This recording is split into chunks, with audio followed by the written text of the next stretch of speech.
My dear friend Jerry Williamson, he also had gone through a divorce. Jerry would come over to my house and he would, every time he'd leave, he'd be like, "Curtis, I hate you." And I'm like, "Jerry, why do you hate me?" And he goes, "Because every time I come over here, you make me cry.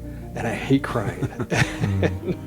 and we would just talk. We'd talk so deep and we'd talk so authentically, so real. And the entire reason I made a shift was because Jerry didn't understand. He didn't understand the difference between recovery and sobriety. He didn't understand the difference between guilt and shame. And he didn't understand the difference between pain and misery. And I truly believe that if he had understood that, he'd still be here. Welcome to another episode of the Harder to Breathe podcast. I'm your host, Ryan Dusick. I was the founding drummer of Maroon 5, but I'm now a licensed therapist, author, and mental health advocate. On today's show, we have a conversation with Curtis Morley. He was a successful entrepreneur who decided to make a turn into coaching and advocacy due to some challenging things that happened in his life. Interesting conversation with him coming up. But for right now, conversation with my buddy, my co-host, Duck Maylard. How you doing? I'm good. I don't know if you can even hear it. It's a rainy day out in LA. It's the first rainy day in a long time. So we'll see how it brings my mood down, gets me depressed, or if I can appreciate the life that the rain will bring. Are you seasonally affective? I think we've talked about that. Yeah, I mean, the rainy days have always gotten me down. Even as a kid, I used to get trapped in my house, on dark fall days, like when if it was raining or snowing, you couldn't go out. And my house wasn't always the place where I wanted to be, so I wanted to escape and go out to the woods in the back of my house and stuff. So I think there is still a psychological connection between like a rainy day and feeling trapped in like a dark, quiet house, Yeah. But I've worked hard to overcome that, and like I said, living in Southern California, I don't have to deal with it that often, so I can see the positivity in it when it comes. Well, I think growing up in Southern California, I just wasn't used to it that often. So when it does come, it's kind of like, it's a novelty at first. You're like, "Oh, this is fun. It's a rainy day." And then it passes quickly and it's like, "I don't like this. Where's the sun?" Well, in the East Coast, a day like today in, mid-October, it'd be just like this, except it'd be 46 degrees. And it would be that way for another month and a half until it dropped to 20 degrees. And then it's like, it's just, you're beaten into submission by it. It's like, it's cold, it's wet, it's rainy, it's raw, and your mom's making you rake leaves on the weekend as well. So it's like, not only am I miserable and cold, but now I'm tired. Yeah. Did you live in the Depression? Yeah. There was a Dust Bowl, and then we had to, yeah. No, my mom saw the value in a hard day's work, so she made me learn how to rake leaves and do all that stuff. So. Yeah, well, I was cleaning up dog poop and washing the dogs, and I had my chores, but granted, it was probably 76 degrees and lovely outside when I was. I think I knew you had dogs. You had dogs growing up? Yeah, and actually, recently I discovered, because I'm not the biggest dog guy. I think I've probably spoken with you. I don't know how much we've had that conversation. I'm more of a cat guy, which a lot of people laugh at. But dogs, like, I don't know, for some reason they always just kind of. It's not that I have fear of them or anything that people associate with why people have strong opinions about dogs. I just always find them a little annoying. And I couldn't really figure out why until recently. I don't know why this never occurred to me, but that they were my chore while growing up. Huh. I had to wash them and groom them and clean up after them, and it was all poop and dirt and just, so like I think my probably just conditioned response to dogs is like, ugh, dogs. And for a neat and fastidious guy like you are, having to deal with all that dirt and grime and shit is probably a very negative thing, right? There is another aspect in terms of trauma, but it doesn't really make sense because like I said, I don't have fear of dogs. They don't like conjure. But I did have, without telling a whole long sad story, I did experience something really traumatic for a 7-year-old or however old I was. My brother and I were home alone for like an hour when my parents went to do something. I don't know how old we were exactly. My brother must have been 10. And we witnessed one of our cats, our outdoor cat, getting attacked by 2 dogs. Oh no. that was our first sort of lesson on life and death and that sort of stuff. And it was very harsh and very visual. It wasn't your dogs that did it, was it? It was. I don't know if they were. I mean, in retrospect, maybe they were coyotes, but I don't remember what kind of dogs they were. But we had an outdoor cat and an indoor cat. This outdoor cat just kind of sat on our front porch a lot. And we'd feed her, which was, I guess, she was probably a sitting duck, really, if there's coyotes and stuff. But yeah, but we saw these two dogs on the front lawn, and then next thing we knew, we saw. I don't want to be too graphic. Yeah. But I look at that. I mean, I remember, sobbing hysterically more so than I probably ever had as a person at that point. And we made a whole positive thing out of it. We buried her in the backyard, and we had a whole ceremony around it. And so it was a learning experience in terms of life and death and that sort of thing. But I don't know if my feelings about dogs that would were certainly, shaped. that would color it. I don't have much fear other than Doberman pinchers, because I don't know if you can see. I got attacked when I was about 11 years old, right in my eyebrow there. You see, I have a scar. I got like 12 stitches right there. Doberman pinscher attacked me, and it bit my face and nearly took my eye out. And so, Dobies are the one thing that I'm like, I'm good. I'll stay back. But otherwise, I still like dogs. Pit bulls? You're cool with pit bulls? Well, I mean, there's the stigma. I'm sure pit bull owners are going to be up in arms on this. They're beautiful, loving dogs. I'm sure it's always the training. But yes, we certainly were fed a bill of goods about pit bulls in the 90s and 2000s of like, they lock their jaws and they never let go and they're killers. And so, yeah, maybe I'm a little wary, but not without, I judge every dog on their own merit. Okay, well, that's very open-minded of you. Let's get past dog talk now. This episode of Talk. Exactly. I wanted to ask you a question. We had a fun event the other night. We went to see Maroon 5 at the Forum. Right. Yeah. And I wanted to ask you about it because when you were producing my band back in the mid-aughts, we went to see Maroon 5 a lot. They'd come through town, you'd get us tickets. It was a really cool experience for us as a band to be able to go backstage and see sound check and see how the big boys do it and things like that.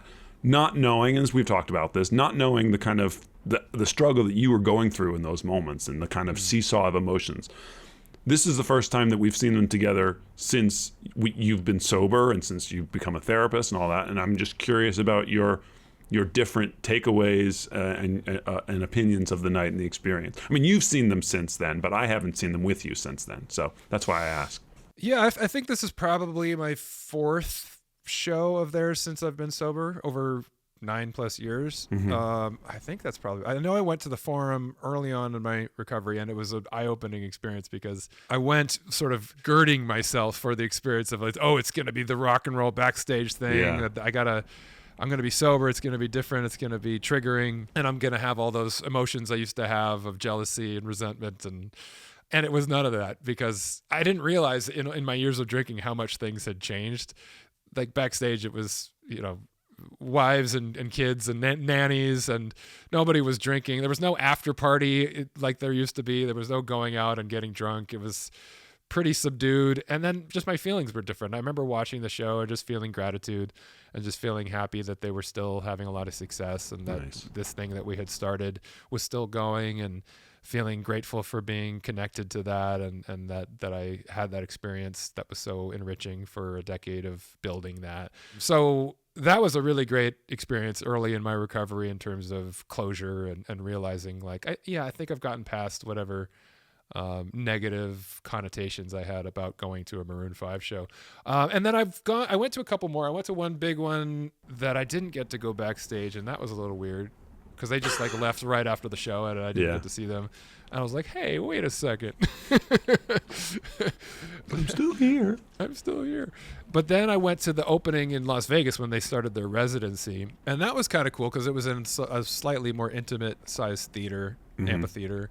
And it was kind of like a retrospective on their whole career. And they had like video and photos when they played Memories of us, early on in the Cars Flowers days and stuff. So there was stuff that was cool about that. And then I got to go backstage after that and listen to, it was the first night, the opening night of the residency. So they were all barking at each other about the set list and you what missed worked cues. and what did. Yeah.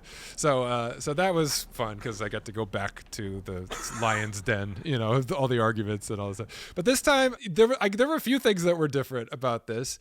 I don't know. It's weird. I don't know if my perspective has changed or if the vibe has changed. I think it probably has more to do with being rock stars in middle age more than anything else, because as you know, like I'm pretty sure it was either sold out or close to sold out. By the time they went on stage, it was packed. But even just pulling up into the parking lot, like walking in through the VIP, like it just felt very subdued. Like it didn't feel as hectic and chaotic as in the past. It was very mellow, and I was like, I feel like there's less people here. And and then we went in, and it just like there was not a lot of chaos to it. And then we went to our seats. I was looking around, and I was like, I don't know. There's a lot of empty seats. Did they not sell this place out? And just as they're going on, it filled up completely. But I could kind of tell from Adam's energy that it was like he was pulling teeth, getting them to like get up and have the energy. But I think it's because a lot of the fans have gotten older, like we have, right? And you know, just the sound and the energy of 16 to 23-year-old girls is different than 46-year-old moms. You know? Yeah. And so it was just, I don't know, it was interesting because it's amazing to me that they're still able to fill an arena of that size. Right. Because you associate that with that crazy fandom, you know, the teenage, like, fanatical sort of obsession. So the ability to continue to just fill arenas like that even in middle age is like an incredible feat if you think about it. But it is a different vibe, and that was just something that I noticed. It was a slightly different energy. Gotcha. But you personally, for me, it's sort of, I imagine it would feel a little bit like going back to your high school and being like, you know, when I was here, we did, you know, like going specifically going to the Forum where you went as a child, but then also, you know, as a rock star and stuff. You walk in there and you're like, that's backstage. This is where this is happening. Like, did you feel a little bit of like, you know, I know this place too, guys, and then nothing because nobody cared about anything there. It was just sort of very mellow, like you say. Was there any of that feeling of like, hey, this was cool for me, you know what I mean? Not really. I mean, to be honest, I was glad that I was able to bring you guys, and that was really cool.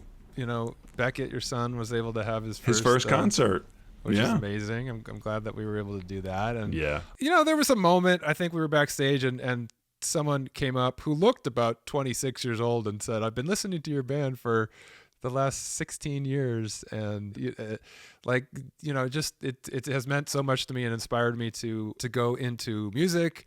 I forget what she said exactly she does in music, but you know, that was a cool moment. Just obviously it's always nice to get the little ego boost of someone complimenting your work, but also just in front of my friends that you're all standing around listening to this. It's like, yeah, I'm cool. Yeah. But no, it wasn't that feel. I remember like that sort of, that was a complicated, weird thing when I was in my dark days, because it was like I wanted to have this really fun experience showing off to my friends, like, here, come check out my world backstage. But at the same time, knowing deep in my heart, like, this isn't my world anymore. And so there was like a very conflicted emotion with that, of like pride, but then not wanting to be prideful. And so feeling sort of shame at the same time. I didn't feel any of that this time. It was very just like, let's go check it out. It was like, not like going back to high school. Going back to high school is fraught with all kinds of emotions. It's more like going back to elementary school. You know, where you go back and it's like, oh, the auditorium is so small. Yeah, exactly. The Forum is so tiny. I can't believe Kareem played here. I will say this. You know, they played a couple songs from Songs About Jane really early in the set. They opened with Harder to Breathe. And I think they played This Love like maybe third. Yep. This Love being the song that I most associate with like the peak of success when I was in the band, and that was the song that kind of put us over the top to like global stardom. And so when he started singing that song, and you hear, I think there's 17,000 people in the Forum all singing along, it was kind of surreal this time, just because it's been a while, and I don't know why this time more than other times, but it just kind of struck me like, God, that song, the single came out in 2004, like 21 years later. Yeah. All of these people know this song from their childhood, some of them from their teenage years, the way that we remember Pearl Jam Alive or Smells Like Teen Spirit or something like that. And they just know every word and they know every melody. And again, it was just pride, just like gratitude and pride, a feeling of like, I can't believe that I was a part of something of this magnitude that has this much staying power. That's cool, and I'm so happy that is not a trigger or anything that's a negative experience for you anymore. Like that's something you can step back and appreciate in the proper place. It's something you should be proud of. It's not something that should be have any negative connotation at this point. So I'm glad that was, and I'm glad that we were there for it. And like I said, my son had an awesome time. He was like, the second we walked in to the, you as you walk down a tunnel to any arena and you look out and you suddenly, I'm in a room with 17,000 people. There's a hit, it's like whether it's you're walking to a baseball field or something. So that was the moment where, because he was playing it very cool. My son is 12 now and everything is very unimpressive to him. Right. But he couldn't even hide it when he walked out. He was like, it looks like a 3D screen. Like it looks like, I'm like, this is called real life, son. So I think he was really blown away by the experience, and got to see what like a real full blown rock show was like. So he had a blast. I'm glad that I was able to give him that opportunity to see that, and it was fun. Good. So let's segue and talk about our guest today, Curtis Morley, who we met recently at the Promise to Live event, and he's an interesting guy. I had a conversation with him recently, and then asked him to come on the show. He actually asked me to come on his podcast originally. Okay. And we met up on Zoom just to chit chat. And in the course of him kind of pitching me on his podcast and his whole platform, I was like, well, this guy like seems very sincere and has, some interesting viewpoints on things that are, some of which are different than mine, some of which there's a lot of overlap. But it was a sort of a segue into some conversations that I don't think we've really delved into with much depth yet on the show. So I always love the opportunity for that. What comes up for you, going into this? Well, because we've said, like, one of the main topics that he sort of likes to approach is porn addiction, right? I mean, that's one of his issues. And I know that he has a religious background.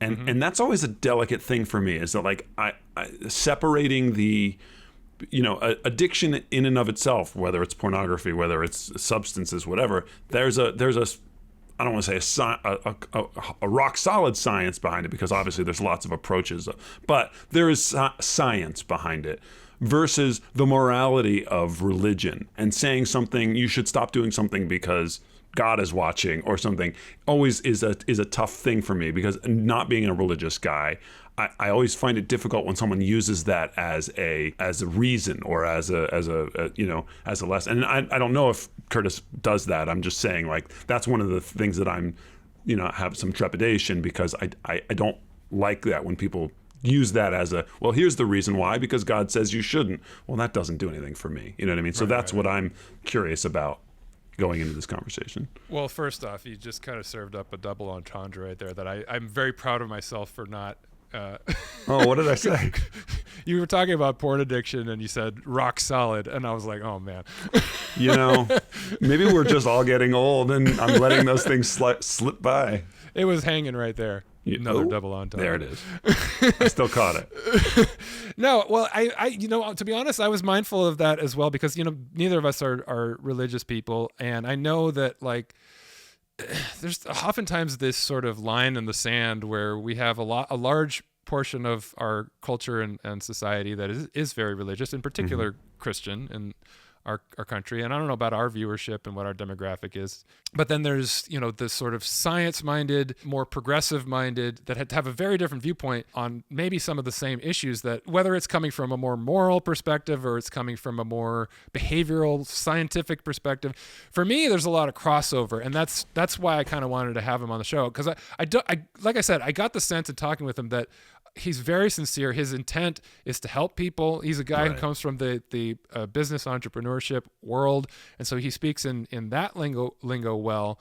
And coming from a religious background and belief system, sure, I think he has his own viewpoint that maybe is different than ours on certain things.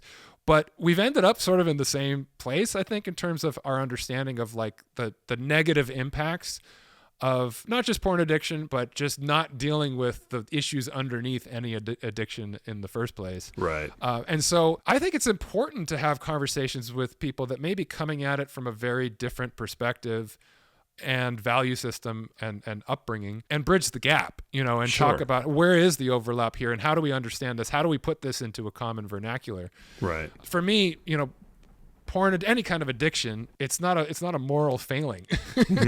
You know, when we talk about alcoholism in an AA meeting, there's a phrase we use a lot that we say, like, you're not responsible for your disease, but you are responsible for your recovery. Right. So like the ways in which you became challenged, the ways in which you were conditioned to try to cope with those things, those were just attempts to survive.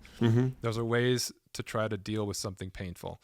Once you have clarity on something having a negative impact on your life, then you need to figure out, okay, well, what am I doing about it? You know, because then if I have clarity and awareness, but I'm not willing to surrender to the idea of change, then you start to have more blame in the situation, because it's like, well, you have the ability to do something about this now, and so take that opportunity. And so it's, to me, there's no moralizing about it. I can't speak for people who come at it from a religious perspective as to whether there's moralizing going on, but I want to have those conversations, because we need to meet up and have, you know, important conversations about difficult things.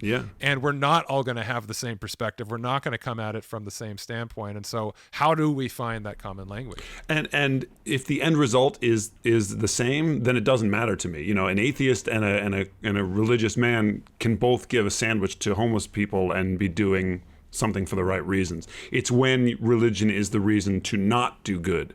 You know, to say, well, I can't help this gay couple because that's an abomination against the body. You know, like, you've just completely subverted your entire message by using it as a reason not to do something positive or not to do something good. So that was all I was saying in terms of, you know, if we're talking specifically about porn addiction and pornography and the consumption of it, which is something that I'm not against. You know, I've enjoyed porn in my life. But if it becomes an issue, then regardless of whether it's from a moral standpoint or from a scientific standpoint, something needs to be done. And that's my question, or my interest. I would caution you, though, about one attitude that I hear in what you're saying a little bit. I think the one thing we run into as progressive-minded people, you know, the thing we pride ourselves on most is being open-minded, you know, investing ourselves in the idea that we can do better, that we can make progress, and having compassion, right? Having compassion for people. That's the whole idea of the progressive mindset, is that we want to care about people more and not just be all about ourselves and our own perspective. Right. And I've talked about on this show to some extent about not becoming the thing that you detest. If you become so headstrong about the idea of progress and compassion, you know, compassion for LGBTQ, compassion for people that are struggling because of bigotry, that you then condemn people who have a different perspective than you, even if they are guilty of being closed-minded or guilty of being moralizing or judging or shaming or whatever it may be. And I don't want to say that's what Curtis is, because I don't think that's what he is. Right. But no. Bigger conversation. We've gone into a new conversation on our own. Yes, this is a different Curtis. Conversation about me and you and the progressive movement. Yeah. I think that you've then, when you become so compassionate that you don't have compassion for people, that's something that has always struck me as a challenge. And I've had people in my life that pride themselves on being extremely compassionate and wanting to see the change in the world that they think is the most compassionate change in the world, and then dismiss and even hate people who don't see it the same way as they do. And that becomes a problem, because then you shoot yourself in the foot in terms of, like, how can you bridge that gap? How can you get people to see your perspective if you've dismissed them already because they have a religious view that you don't agree with, or even if the belief system to you is something that you find detestable, you still have to have an open mind in terms of their heart might be in the right place, or they might be somebody that is gettable if I can join them where they're at and understand their perspective, and vice versa. To a point, you know, and again, we can extend this conversation for a long time, but my only response to that is, you know, there is a limit to that in terms of there's no, we've heard it in the media at this point now, there's no both sides to human rights, or to, you know, saying, well, someone has free speech. Absolutely, we have free speech. But I think that there is a limit to how much we can say, well, that's just a difference of perspective. If you don't see someone as human, if you see someone with different skin color as inhuman or not worth it, or someone who has a different sexual preference as they don't deserve the same rights as you, I can't meet you where you are. You know what I mean? There is a limit to how much I am willing to say, hey, all right, I can see your perspective. I can't see the perspective of this person is inhuman because they come from 2 miles south of San Antonio, Texas.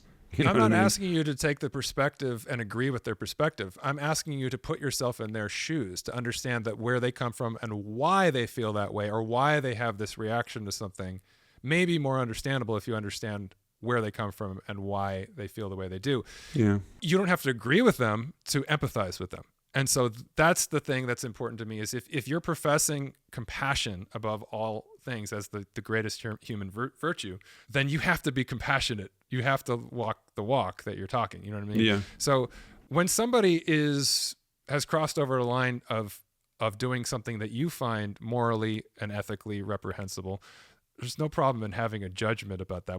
We're supposed to judge people on their character. Right. However, again, to take it back to the subject of addiction and recovery, you are not responsible for your disease. You are responsible for your recovery. So be careful just not to judge someone that has become a certain way because of their upbringing, because of their fear and not dealing with their fear and avoidance of things. And it has become expressed in anger, or expressed in bigotry. Yeah. Judgment of why that happens as opposed to judgment of what are you doing about it now? And so what we do about it is we have conversations that bridge the gap. And if we don't do that, then we just end up hating each other more. So that's why, and again, this is not about Curtis. This is about the conversation. Well, and I think, and that's the difficulty is it's easy to preach, but when the rubber meets the road, it's really difficult, especially when someone has an opposing viewpoint that isn't just different from yours, but is detestable in your opinion. But look, I've had clients that I've worked with for a year, 2 years, who are racist. Mm-hmm. Who are hardcore conservative Republicans and Trumpites. And we have a lot in common when you get beyond that. Yeah. You know what I mean? And we need to be able to humanize each other. We need to be able to have intellectual conversations, but more importantly, emotional and psychological and somatic experiences with each other that are connecting. Yeah. There is more that is similar about us than there is different. There are those few people that are just downright evil and that are probably not savable, but that's not the majority of people. Even people that have been duped or confused or brainwashed or are holding on to anger and fear and all the things that make you do bad things, most of those people on some level believe they're doing it for the right reasons or think that they actually have a value system that is consistent with goodness and kindness. And so anyway, that's just to say, that's why I want to have conversations with people that we maybe have different backgrounds with, but also if I'd like to see a change in the world on the left, it is to be more open-minded in that way. Because if we become the thing that we detest by having no compassion for people we disagree with, we shoot ourselves in the foot. Yeah. So anyway, good point. I don't know how we got to that.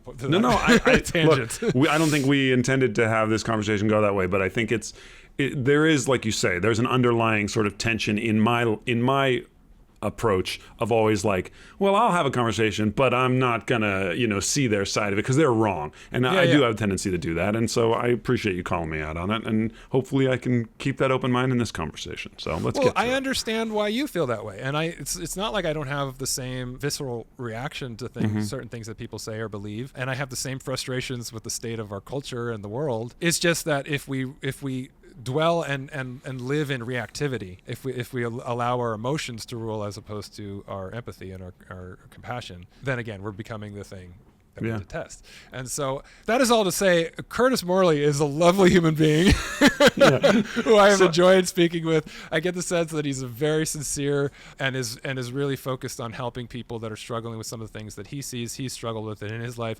He's turned the page. And he didn't have to. He's somebody who was a very successful guy, an entrepreneur. He's had successful businesses, best-selling book. And he just made a choice because some difficult things happened in his life to focus on helping people. And I can really relate to that. And so I look forward to people hearing this conversation we're going to have with him right now. Let's get to it. I'm excited too now with my new open-minded mindset. All right. Without any further ado, here's our conversation with entrepreneur turned coach and advocate, Curtis Morley, right here on the Harder to Breathe podcast. Hey, if you like what you're hearing on this episode of the Harder to Breathe podcast, take a moment and subscribe to the show, press that like button, and leave a comment in the comments section. If you want to reach us directly, you can also email us at hardertobreathepodcast@gmail.com. Now back to the show.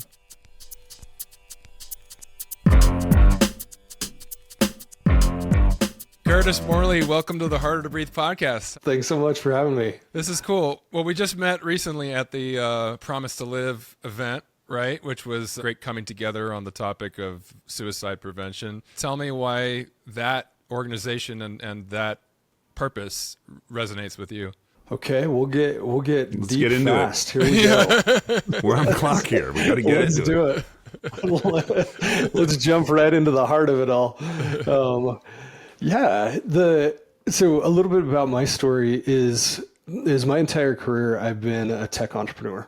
Had a full service media agency. Actually, one that you'll appreciate, Ryan, is I created the world's first interactive digital sheet music.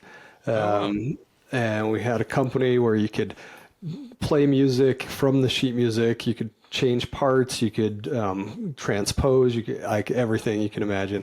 And so did an e-learning company, etc. That was my life. My life was all about entrepreneurship, and even wrote a book about it. That was my entire life, was entrepreneurship. And I, wrote this. It hit the Wall Street Journal bestseller list, all of that. And during this, I was blessed with some of the hardest trials of my life, blessed with some pain that I didn't understand I could feel that deeply. And I'd gone through a divorce and some other things. And my dear friend, Jerry Williamson, he also had gone through a divorce. He's about a year behind me. And Jerry would come over to my house, and he would, every time leave, he'd be like, "Curtis, I hate you." And I'm like, "Jerry, why do you hate me?" And we were best friends in college. And he goes, "Because every time I come over here, you make me cry. And I hate crying."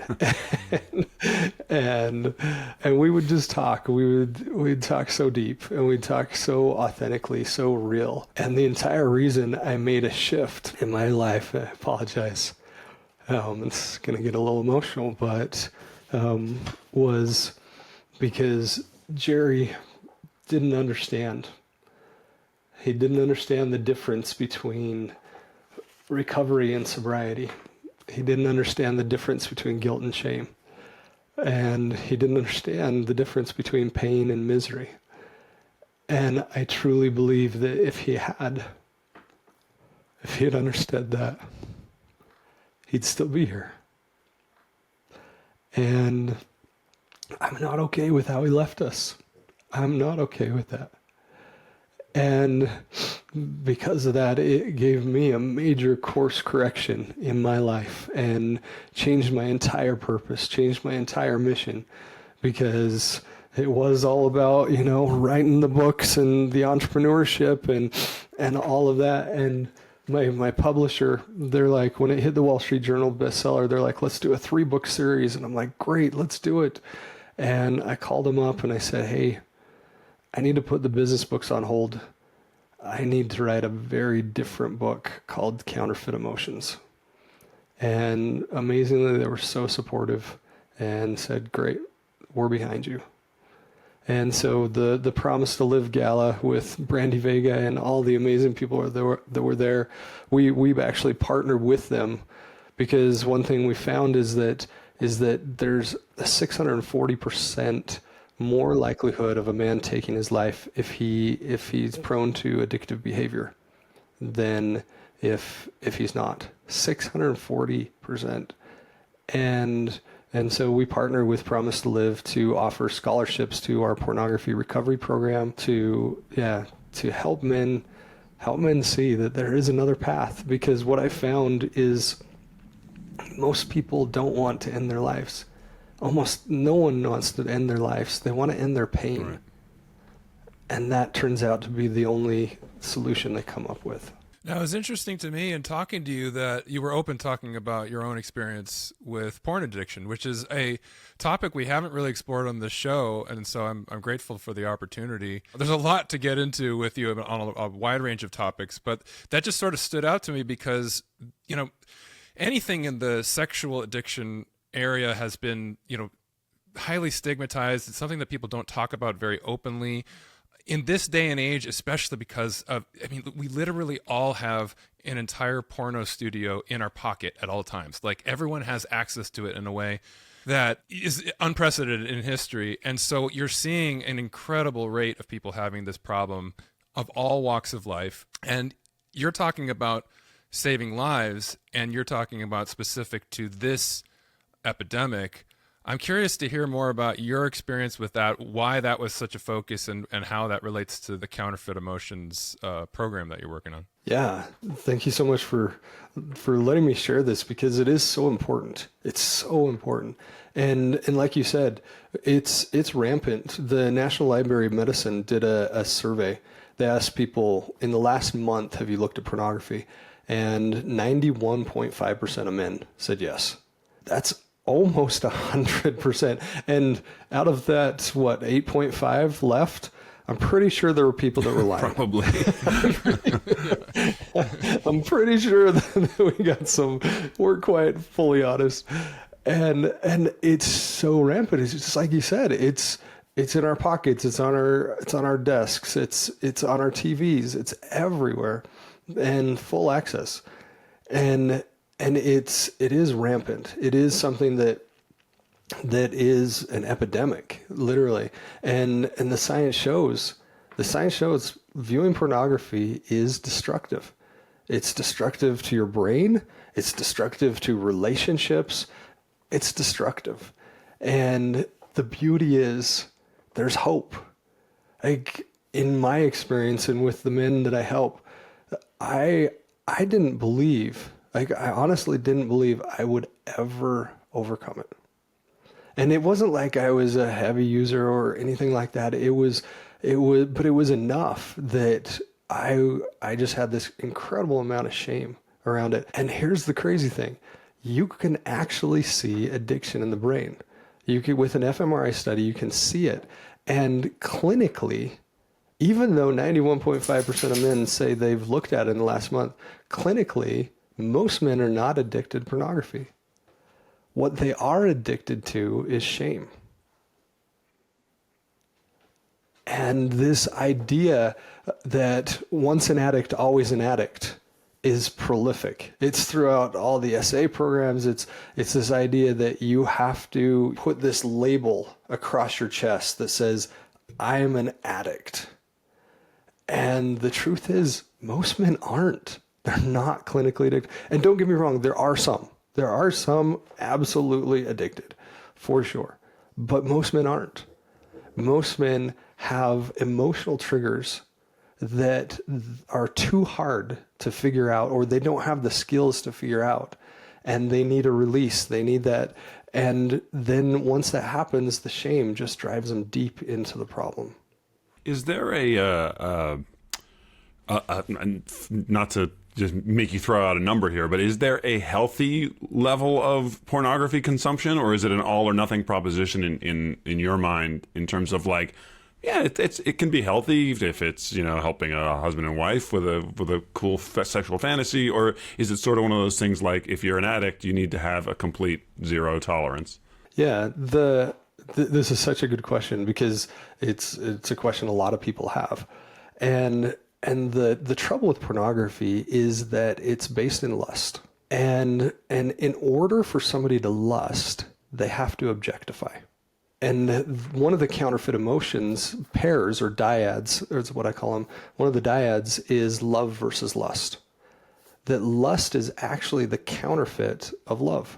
And this idea that I can lust and it won't affect my relationship. I can lust, even in the case of fantasies where, hey, let's get this idea so we can practice whatever it is. Like there's still lust involved. And if you look at the word intimacy, and I do this with the men that I have in my groups, I say, what does intimacy mean? And instantly they say sex. Like it's just, that is intimacy. And intimacy is so much more. There's actually 6 other pillars of intimacy. Intimacy is not this one pillar that if I've got my pillar here, I try to build my relational foundation on this one pillar and it's not staying up. Whereas if you have all of the pillars, you have the spiritual, the emotional, the physical, which is separate than the sexual. You've got all of these other pillars of intimacy, then you have a firm foundation for your relationship. And what's beautiful about changing the mindset from intimacy as sex to intimacy as connection is that when you have all these other pillars, the sexual pillar actually sits on top.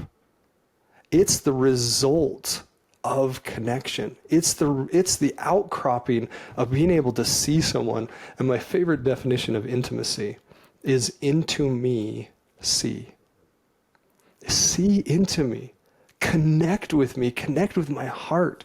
Connect with my soul. Be able to see me. And when we get into pornography, it changes from I see you as a human, as not just a human, as a divine being, into I see you as an object. No more than just something I'd put on my desk. And that's the trouble. Now, I agree with everything you just said, but I know that you are a religious man and your faith is a big part of your value system. When you talk about the shame attached to your addiction, how much of that comes from your religious belief system and how much does that inform the ideas that you've come up with? Because I think we've landed in the same place, but I'm just curious in terms of how much your religion and your spirituality drives what you're talking about today about this stuff. Yeah, and it's interesting because like we talked about the shame, right? Mm-hmm. They actually did a survey and they asked people, which is worse? A meth addict living on the street that robs and steals so he can get money for meth, or a porn addict? And you wouldn't believe it, but people voted for the porn addict. They said the porn addiction was worse than someone that's creating, doing criminal behavior. And that was outside of any religiosity or any organized religion, is that there's such a stigma around pornography. So I think it's prolific. But to answer your question specifically about religion, one thing that is really important that flows through the AA, the SA, all of that is surrender to your higher power, to surrender to God and to say, this is more than me. And that concept of surrender is so powerful. Even outside of a religious context, just the idea of surrender is one of the most transcendent emotions we can feel. Yeah. And to be specific, for sure, for sure, my religion, I'm Christian and I believe in Christ and I believe in the scriptures and all of that, but that did help drive me to those values.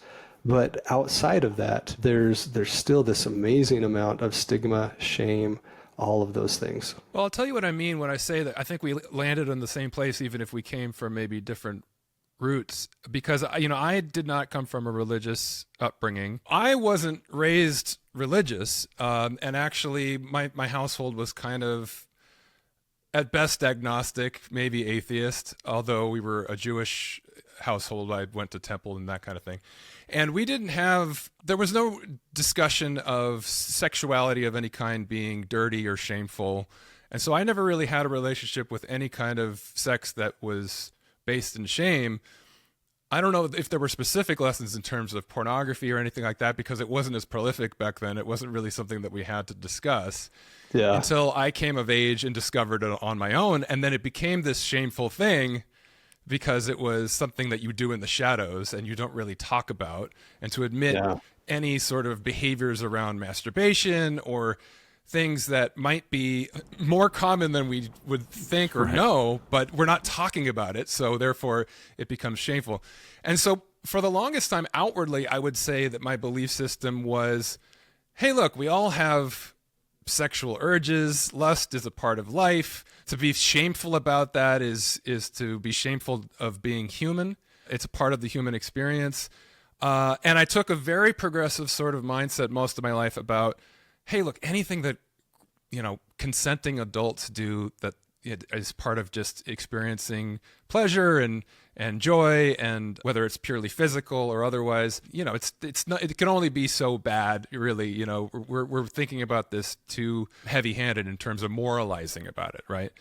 Now, as I've gotten older and I've understood psychology better, and I've understood my own addictive tendencies, specifically to, alcohol first and foremost, but just in general, as I understand what you described earlier in terms of being in a shame spiral, in terms of being addicted to shame, which I want to hear more of your perspective on, but also just the escapist tendency to not deal with difficult emotions. When you have pain, you tend to wallow in misery or avoid it, escape, and find some way to not feel those things. And the best way to do that is to feel something else, right? And when you tap into that sexual urge, you're tapping into a dopamine hit in your brain.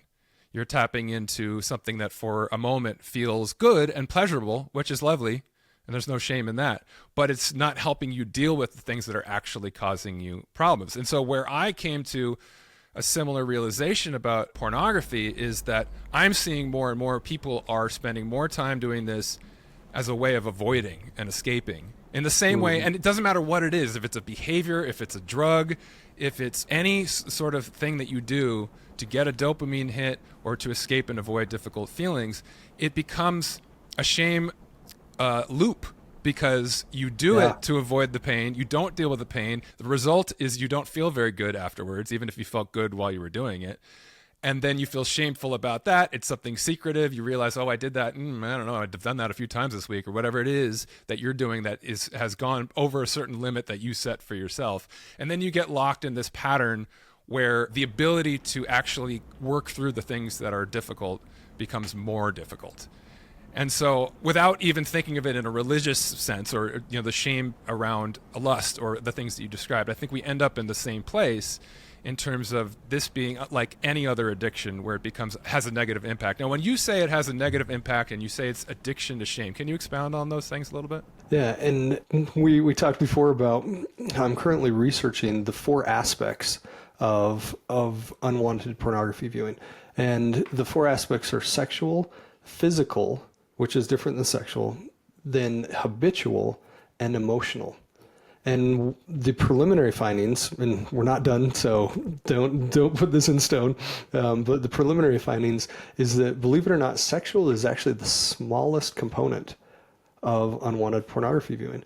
People think this is a sexual thing. This is, it's these crazed sex addicts and men always have sex on the brain. It's not. It is a component, but it's actually the smallest of the 4. The second is the physical. And because our bodies are 80% afferent and only 20% efferent, meaning that the signals that travel up and down our electrical superhighway in our body, the 80% go from our body to our brain, only 20% come from our brain to our body. And so anytime our body is in fight or flight, the cortisol response, that pain, anytime that there's any kind of pain or even discomfort, our body is screaming, fight or flight, fight or flight. Well, we know where to flight to. There's a device in our pocket. Why not? We know where to go with that. And so our physical bodies, when they're not regulated, that triggers that fight or flight response. And that's actually a bigger response than the sexual. The third is habitual. Like you said, we get in these spirals. We get in these spirals to say, oh, I did this. I'm going to hide it. I don't want to face this. Now I'm going to do it again because I'm already feeling pretty crappy about myself. So I just keep going down and down. And we train our brains that when certain things happen, when it's late at night and I'm home alone, or I'm in a hotel room, or whatever it is, that there's a trigger that says, hey, this is the time to go do that. Here's your habit, go do it. But here's the fascinating part. All 3 of those are only about a quarter of the issue. The emotional is the rest. 3/4 of the issue is emotional. And just like you said, it's an escapism, it's numbing, it's distracting. It's actually teaching our nervous system when there's pain, when there's something I don't like, run away. And here's where to run away. And that's one of the key components of the issue is this idea that I don't have to deal with my emotions. Instead, I can just get this massive dopamine hit and feel good for a time, and then come back to the really crappy feeling after that. And one thing you said was so important is the secrecy. Shame needs three things to survive. It needs silence, it needs secrecy, and it needs judgment. And Brené Brown has done some amazing research around this. Is those three things are the main foods of shame. Shame needs silence, secrecy, and judgment to survive.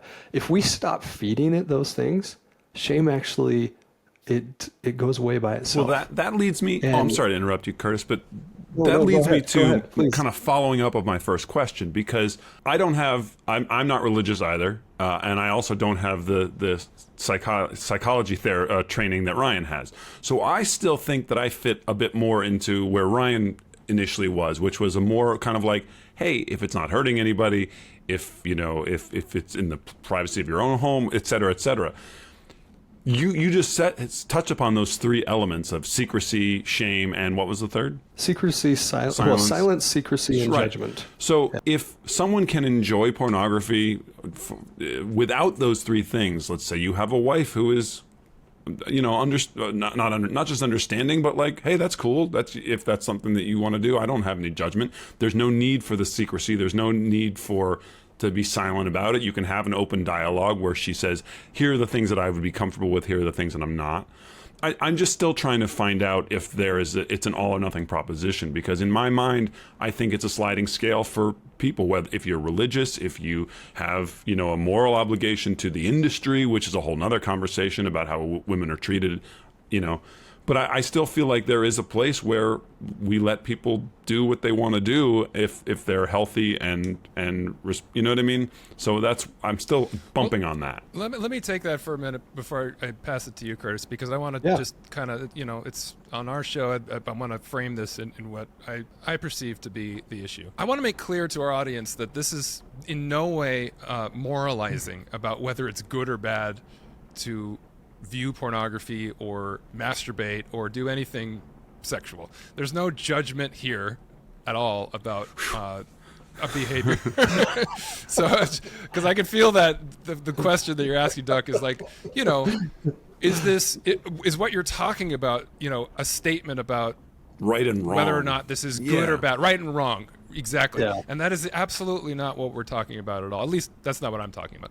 Because for me, a behavior is just a behavior. It's what the behavior represents and what it is doing. Is it having a negative impact on your life? And for me, yes, everything is a spectrum. There's probably people that are doing things that are not serving them that well, but it's not to the level where it's destroying their life or affecting their relationships.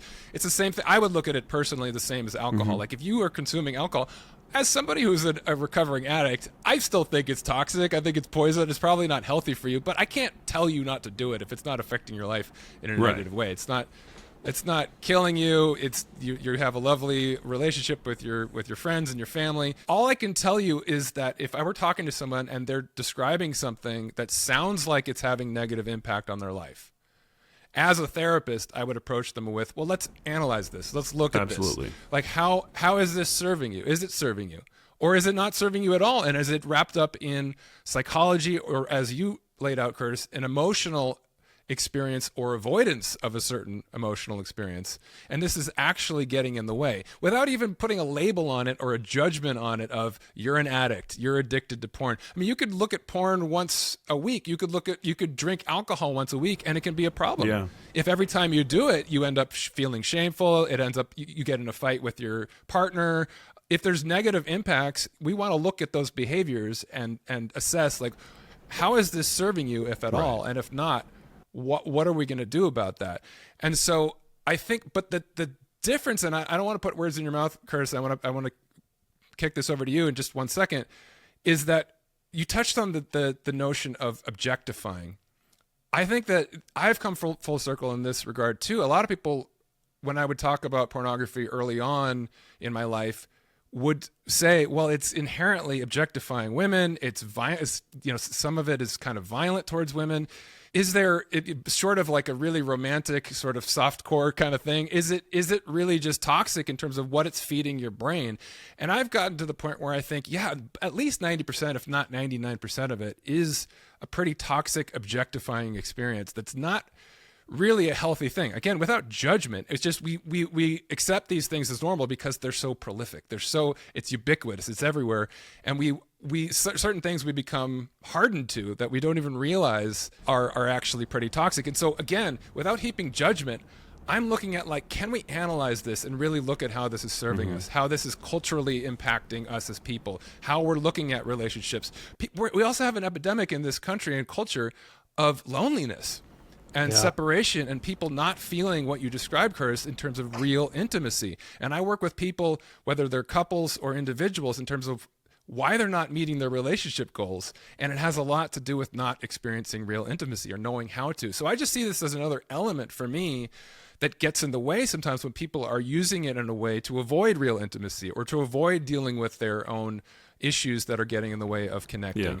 And so, Curtis, does anything that I'm saying resonate with the way you're coming at it? 100%. You nailed it, Ryan. I mean, truly, that was such a great description. They did a study, and they took, I won't name the site, but they took the #1 pornography site out there, and they analyzed the top 200 videos. And if memory serves right, 95%. No. Was it 98? It was 95, 98, somewhere in there. 95 to 98% of the videos were actually showed some form of violence, that showed some form of this objectification. And that's one of the key things is it creates an alternative or a distorted reality in our minds.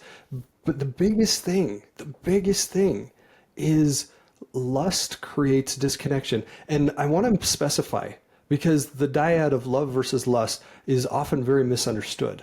People often say, well, lust is desire, romance, excitement, eroticism, all of these things. That's actually not. That's love.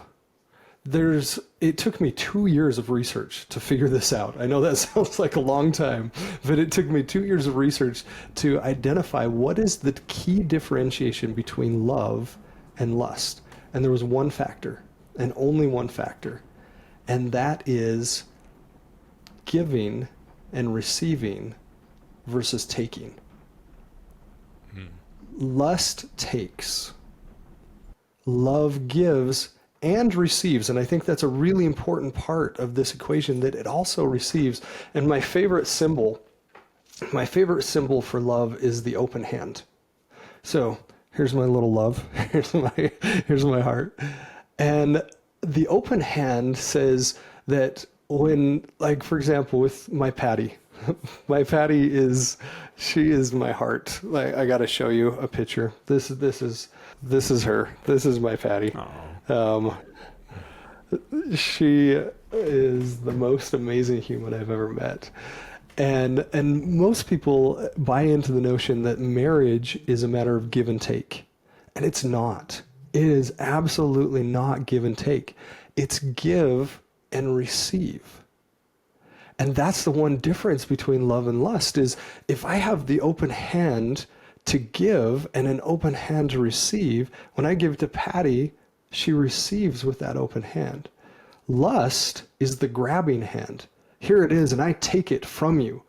That now what you had, that is a very private, very sacred thing, what you had, I'm going to take that from you.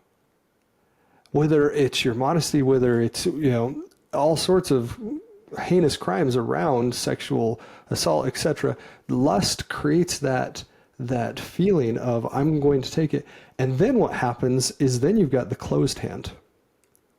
Then you've got this hand that has all these conditions on it, that now my marriage is based on if you do this, and this, and etc. versus giving and receiving. And the receiving is just as important as the giving. Because it says, when you're ready to give to me, when you're ready to connect with me, I'm here. and my hand is not closed, it doesn't do that, that it's open and I receive you. I receive your heart. And the goal is not sex. The goal is not to have an orgasm. That's not the goal. The goal is connection. The goal is to be able to tap into someone's heart and be one with them in a way that can only be through true intimacy. And I say true intimacy because the pornography industry skews this so badly into, I'm just going to take. And Duck, this might be the best way I can describe this, is a story of these soldiers that were sitting around a fire. And one of the soldiers, he pulls out this picture of a voluptuous woman that is evocative, provocative, and he's like, oh, check her out. And he starts passing this picture around, and all these guys are hooting and hollering and looking at her, and whoa, look how amazing she is. And it gets to one of the soldiers, and he said, there's no woman here. And he's like, all the others are like, what are you talking about? Look at her. Look how big she is. And you can tell the language of lust. You can just feel that language of lust. And he goes, there's no woman here. And they're like, what are you talking about? She's right there. He goes, no, there's ink and paper. There's no woman here. There's no one to connect with. There's no one to feel their heart. There's no one to look into their eyes and see their soul. And that's the difference, is the same thing on the computer screen. There's no woman there. There's pixels. There's colored pixels that make a picture. But there's no woman. I think it also fits into a cultural and a sociocultural issue we have, where if we can get the thing we're wanting in a moment without all the work involved, we'll take that option. If there's a pill that will make us lose weight, if there's a way to not have to exercise, if there's a way to get to the end goal or meet our needs, gratify ourselves immediately without actually having to do the things we would have to do naturally to get there, we'll choose that option. And the ubiquitousness of pornography has put us all in a position where we have that option right there. We can go straight to that orgasm pretty quickly if we want to. We can get gratified. And that's fine. There's nothing wrong with an orgasm. As you said, in the right context, it's a beautiful thing. It's just that purely from a physiological standpoint, let alone a love standpoint, we're skipping over a lot of steps in terms of reward. And we're putting ourselves in a position where we get addicted to easy money. It's right there. You get that payoff, you're done, but you didn't have to do the work to get there. You didn't actually have to connect with someone. You didn't have to have a spiritual experience. For me, spirituality is synonymous with connection. It's just feeling like you're connected to something outside of self. And that could be God or the universe, but to me, it means more than anything, human beings. We're social animals. We crave human connection. It's a big part of the human experience. Without that, we feel spiritually bankrupt. And so when you eliminate that part of the human experience from the pursuit of sexual gratification completely, you're robbing yourself of a richer experience, and you end up getting addicted to just one element of it. And again, it's not to moralize and say there's anything wrong with feeling sexual urges or pursuing them. And even, I'm not one, we won't get into a whole moralistic religious conversation about this. I'm not one personally to say this has to be in the context of a committed marriage and all this sort of idea of what true intimacy is. To me, it's just connection is connection. You can have connection with a human being and it can be lovely and perfect for that moment. Or you could have a connection with someone that's entirely physical and has no real intimacy involved in it. And that often leaves you feeling robbed of something. And so just from the extent to which what we're actually craving, what you're describing, more than just the orgasm or the titillation, we're robbing ourselves of a richer human experience if we don't experience those other things. Now, Curtis, I want to ask you, you said a few things. You've described these dyads that have a lot to do with the counterfeit emotions, the real emotion and the counterfeit. And you described at the top your friend who died by suicide And you said that he didn't understand the difference between some of these things. And as you're saying those things, as I hear your relationship and how you've used that to shift into a different place in your life, and you're even coaching and writing a book about this, what is it that you didn't understand before you had that wake-up call? Like when you realized that your friend didn't get certain things, and that really led to this finality that doesn't sit with you well. What did you realize about yourself that you didn't get? And how does that play into the counterfeit emotions? Yeah. One of them specifically was, there's so many, but there's two that come to mind immediately. And the two are recovery versus sobriety and pain versus misery. And in my life, my entire childhood, adulthood, I always thought that there was this wall, and on one side of the wall was pain, and on the other side of the wall was joy and love. And you either have pain or you have joy and love. And the wall says they're exclusive. You don't mix these. That's it. And it wasn't until I felt my greatest pain. It wasn't until I got to my depths where I wanted a mountain to fall on top of me. It hurt so bad that I felt love at the exact same time as I felt pain. I felt even joy at the exact same time as I felt pain. And my brain wanted to just explode because I'm like, wait, you can't do this. This is not how it works. You have pain or you have joy. You have pain or love. You don't get to mix. And what I realized was I had been calling this side of the wall the wrong thing the whole time. This side of the wall isn't pain. This side of the wall is misery. I get to choose where I put my pain. And misery, by definition, is the absence of joy. It is exclusive. There is no mixing. But pain, I get to choose where I put the pain. I can bury it underneath the tar and sludge of misery.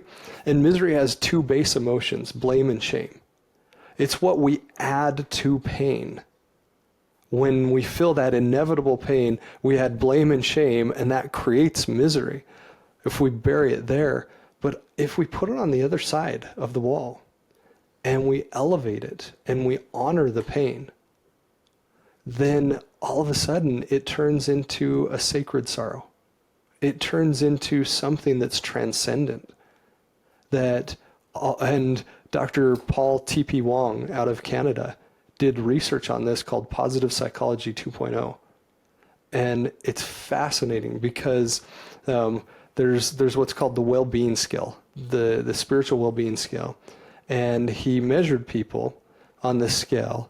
And then he created something different called the existential gratitude scale. And he asked people if they were grateful for their pain. How many times have you ever said, oh, I'm so grateful for this pain. Oh, I'm so happy about it. We don't say that. But he asked people, are you grateful for your pain? And that's the existential part, is can you transcend above putting this pain and additional misery on this pain? And he found that the people that said that they were grateful for their pain, they're on this other scale, they were in a different stratosphere. They were in a completely different space simply by the fact that they'd learned that pain can actually be for our good. That pain is this amazing tool in our lives to refine us, to help us grow. Mm-hmm. And that was actually the start of Counterfeit Emotions, was when I was at my depths, to be able to finally separate this thought my whole life that pain has to be exclusive from joy, but that the two can actually exist. Well, I did notice when we first started talking that you said that you were blessed with these tribulations and blessed with these hardships and things, and I was curious about that choice of words because obviously most people wouldn't phrase it that way. And I wouldn't wish what I went through on anyone. Like, it's not something that we strive for. It's not this masochistic thing. No, life will provide it. We're good. We don't need to add any additional to ourselves. Life will provide all the pain we need for our individual growth. Yeah, and when I hear what you're describing, what I think is, I've experienced some really painful things in my life. We can't get through this thing called life without some pain somewhere along the line. And we have a choice as to what meaning that pain has, right? Because pain in and of itself is just a feeling, but we can either use the experience of pain to give our life more meaning, to give ourselves lessons that we grow from, or we can look at it as just something that has no purpose other than to cause me misery, right? And that's a choice, right? Because there are people who right now are, have a terminal illness, and they've decided that they're going to use the rest of their time to foster the things that they find most valuable in life, spend time with their family, find joy, find things that are connecting, and that make that pain have meaning. Because without death, life has less meaning. Without pain, joy has less meaning. It's, to use the Eastern philosophy, it's the yin and the yang, right? Without one, there can't be the other. If you're dwelling on the pain only and not ascribing some positive meaning to it, then you're living in misery. That's a sort of a trap. You're stuck in that one side of the wall. Whereas you can experience, and we have a lot of people that we look at as role models for this that have experienced some really terrible things in life and have found meaning in it, have found ways in which it, for me, I would not want to go back and experience some of the things that I experienced. There's a whole decade of my life that I would not want to go back and relive. But all the things that I do today go away if I didn't have that experience. All of that informs who I am today and what I do professionally, what I do in terms of service, how it connects me to people and having purpose in my life. And so in that regard, the joys of my life today are very much wrapped up in the pain of my past. If I were to stay in that pain forever and never grow from it, never ascribe the meaning and the gratitude, then I would just be in misery. And we get to make the choice. Are we going to become better, or are we going to become bitter? And that's which side of the wall we get to place it on. If we want to be bitter, you bet, bury it under the tar of misery. If you want to become better, elevate it, honor it. The whole idea of, as I was going through this, I had a dear friend, his name's Jesse. He took me to lunch, and I barfed all over him. I'm just like, okay, this is what's going wrong, and this, and can you believe this, and this, and this? And he's like, time out, Curtis, time out. He goes, life doesn't happen to you. Life happens for you. And I was like, I was just baffled. I'm like, okay, he must not have heard me right. All right, let's go through the list again. And I'm just like, he goes, Curtis, all of these things are for your good. All of them. And it hit me like a brick wall. It was so powerful. And I realized that instead of playing the victim, I could become the victor. And instead of saying, why did this happen to me? I could say, why is this happening for me? And there's actually a third step to go from victim to victor and finally to vessel. I can ask the question, how can this happen through me? How can my experiences, my pain, be for others' good? How can I share that so that other people don't have to go through that same torture, that same pain that I went through? How can I help them? And you change the question. Instead of, why did this happen to me? How can this, or why is this happening for me? And how can this happen through me? And that's the Transcendence Ladder. Now, as you've shifted into this place of service, we've had other people in the show that are successful entrepreneurs that have different platforms in terms of coaching. You've made this choice. You've made this sort of left turn to shift from coaching people more or less in terms of business and success and entrepreneurship to life and emotional experience and recovery. I want to ask the same question I did in a slightly different way. When you look at your life before all that, when you look at yourself, obviously having a lot of success and having a lot of motivation and the ability to go out in the world and achieve things, what do a lot of people in that position that are pursuing those things not get that you've gotten? What do those people need to hear about this shift that you've made in your life? I'm not suggesting that everyone who's focused primarily on career and success that's I'm not passing judgment on that. Sure. But I think that oftentimes we can miss some of the important things in life when we focus on the wrong things. So I'm curious if that's a part of your story in terms of like things you didn't get or understand then before you made this shift, and what you understand now, and what wisdom you can pass on to those who may be you pre that enlightenment. Yeah. One of the funny things is I did a lot of things. I've done a lot of things in my life, and I've formed companies, and all of them looked successful. There were actually a couple that were, but the whole time, I was auditioning for the lead role in my movie. And I say auditioning because I never got the part. And what I've learned is that surrender is one of the most transcendent emotions we can feel. Is surrender to the pain, surrender to the journey, that it's actually not me being the lead role.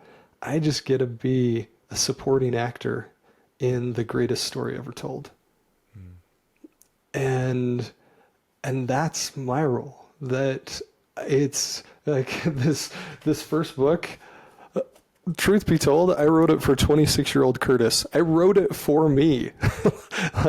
And it's a great book, but the motivation behind it was, okay, I'm going to do this for me. I can now say I'm a best-selling author, blah, blah, blah.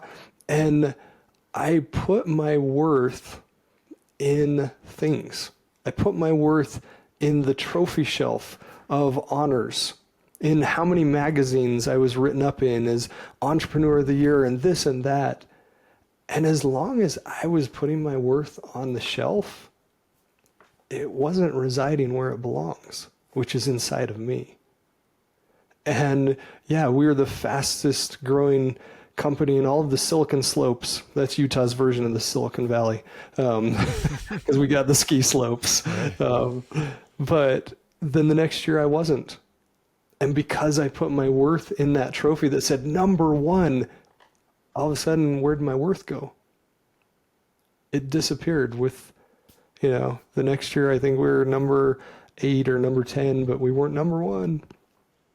And all of a sudden I realized, oh, that's not where my worth belongs. My worth is here. And a lot of what I did, a lot of my motivation was driven by fear. Fear of not being #1, fear of not being, and the imposter syndrome and all of those things. And when I finally learned to surrender, when I let go, and I said, you know what, I'm going to do my best. I'm going to give God the rest and just let go. That's when things changed. So when you realize that, or have the revelation that you are the supporting character, who does that make the main character? Is it the people that you love and care for? Is it the message itself that's the main character? Who's the main character in that story? Yeah, in my life, it's Christ, for sure. It's my Savior. That is the main character. I just get to be a supporting actor. And my programs are not necessarily religious or anything like that. But yeah, that's who I get to play supporting actor to.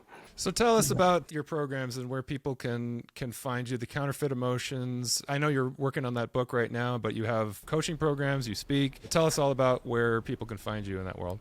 Yeah. So if they want to join the recovery program, they can go to counterfeitemotions.com/recovery.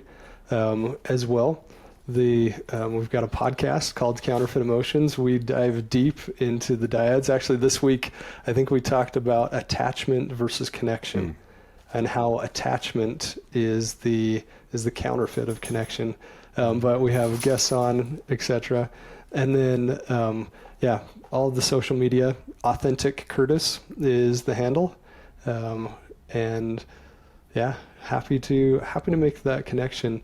And one thing I'd love to say, like specifically with the recovery program, is that you asked the question. You said, "What are some things that I didn't know?" And one thing with the difference between recovery and sobriety is sobriety uses one metric, and it's the clock.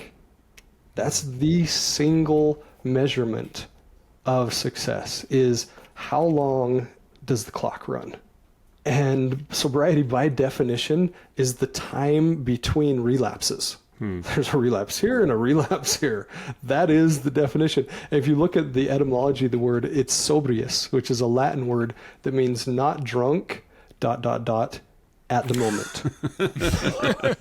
That's the etymology of the word. And it's the wrong metric. It's the wrong metric, because sober, it just measures time. Recovery, it doesn't measure how long, it measures how deep. How deep in my soul have I been willing to dig up the demons that are haunting my soul? And here's my little demon. But we're taught in sobriety, push these guys down. Don't address your emotions. Figure out ways to push them down. Put on the internet filters. Do all the things that you need to do. Your call list, blah, blah, blah. All those are good by themselves.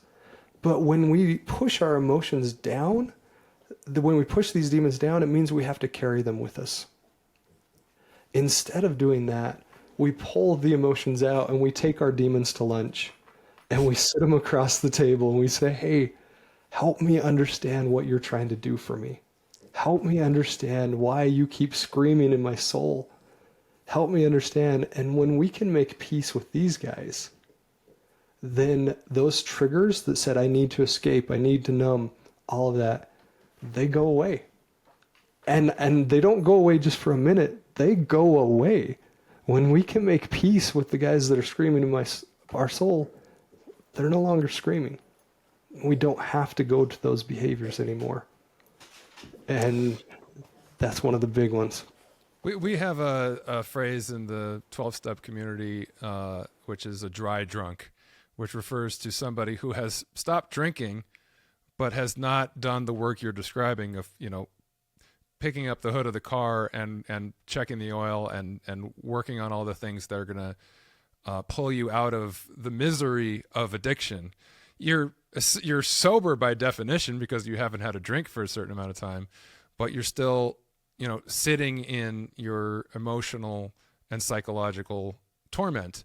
And so every person who's in recovery could recognize that person from a mile away that comes in and they're just grumpy and it's everyone else's problem. And, just there's a lot of venom and there's a lot of anxiety and just stress that comes with living in that place. And there are people, you meet people that have been sober for 20, 30 years and they're just still a dry drunk. They're basically just white knuckling it on a daily basis. I'm just not going to drink today by doing whatever I need to do to get through another 24 hours. You're missing out on so much. Again, you're missing out on so much of the human experience if all you're doing is just holding on for dear life and avoiding that really difficult, courageous work of looking at what is really paining you and working through it in a way that's productive. And that requires vulnerability. It requires openness to change. It requires acceptance and surrender. That's where the real work occurs after you've established some abstinence and sobriety. And so that, to me, when you talk about sobriety and recovery, that's the difference between real recovery and sobriety. I know we could talk for another hour I know we had another conversation before this that was really great. And you talked about the difference between being kind and being nice. And we won't open that can of worms, but I found that really interesting as well. I know you got to get going soon. But no, I mean, that resonated with me because sometimes we think we're saying one thing and we're actually not saying what we really mean. And I do believe that the language matters and the words we choose matter. And so, specific to this larger conversation about recovery and sobriety, whether it's porn addiction, sex addiction, alcoholism, drug addiction, gambling, whatever it is, there's just trying not to do the thing that we're trying not to do. And then there's actually working on the things that are causing that behavior. And if you're just trying not to do the thing, then you're still, steeped in shame and judgment and the things that keep you in that cycle. It's until you get out of that spiral and you start actually working on the things that drive that behavior in the first place, that you actually can really heal and find new connection and new purpose in your life. And that's ultimately where it sounds like you've landed with this new passion and program that you're developing. And so thank you so much, Curtis, for coming on our show and talking about this stuff and being so open and vulnerable about your experience. It's really been a pleasure to get to know you better. Thanks, you guys. It's truly been a pleasure. Thank you. All right. Curtis Morley has been our guest on today's episode of the Harder to Breathe podcast. Check out new episodes every Tuesday on YouTube and Spotify and Apple. We'll see you next week right here on the Harder to Breathe podcast. Hey guys, Duck here. Thank you so much for watching this episode of the Harder to Breathe podcast. If you liked what you saw, feel free to go ahead and click the links here on the screen for older episodes, and be sure to subscribe. Click that subscribe button and you'll get notification about new episodes as they come out every Tuesday. So thanks for watching, and we'll see you next time on the Harder to Breathe podcast.